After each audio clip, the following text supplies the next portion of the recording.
ಒಂದು ಜೋಕ್ ಹೇಳಮ್ಮ. ಪ್ರಶಾಂತಿ ನಿನ್ನ ಹೆಂಡತಿ ನೋಡು ಹುಡುಗರಿಗೆ ಹೇಗೆ ಹೇಳ್ಕೊಟ್ಟಾಳ.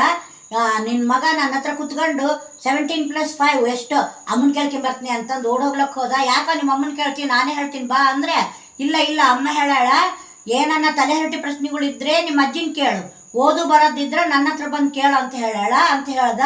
ನಾನು ಬರೀ ತಲೆ ಹರಟಿದೆ ಪ್ರಶ್ನೆ ಹೇಳೋಕ್ಕೆ ಉತ್ತರ ಕೊಡ್ಬೇಕಂತ ನೋಡ ಹೇಗೆ ಹೇಳಾಳ.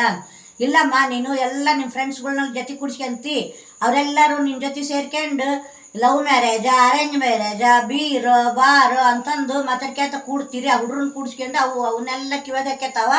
ನಮ್ಮ ಹತ್ರ ಬಂದು ಅಮ್ಮ ಅಮ್ಮ ಬೀರ್ ಅಂದ್ರೇನು, ಬಾರ್ ಅಂದ್ರೇನು, ಅಪ್ಪ ಅಪ್ಪ ಅರೇಂಜ್ ಮ್ಯಾರೇಜ್ ಅಂದ್ರೇನು, ಲವ್ ಮ್ಯಾರೇಜ್ ಅಂದ್ರೇನು ಅಂತ ಕೇಳ್ತಾವ. ಅವಕ್ಕೆ ನಾವೇನು ಉತ್ತರ ಹೇಳ್ಬೇಕಮ್ಮ? ಅದಕ್ಕೆ ಇಂಥ ತಲೆ ಹರಟಿ ಪ್ರಶ್ನೆಗಳಿಗೆಲ್ಲ ನಿಮ್ಮ ಅಜ್ಜಿನ ಉತ್ತರ ಕೇಳ ಅಂತ ಹೇಳಾಳ. ನಾಳೆ ಆ ಹುಡುಗರು ಸ್ಕೂಲಿಗೆ ಹೋಗಿ ಓದ್ಬೇಕು ಬರೀಬೇಕು, ಅವ್ನು ಕೂಡ್ಸ್ಕೊಂಡು ಈ ಥರ ಮಾತಾಡಿದ್ರೆ ಅವ್ರ ಭವಿಷ್ಯ ಏನಾಗ್ಬೇಕಮ್ಮ? ಅದಕ್ಕೆ ಅಂದ ಬಿಡು, ಅದನ್ಯಾಕೆ ದೊಡ್ಡ ವಿಷಯ ಮಾಡ್ತಿ? ಚೆನ್ನಾಗದ.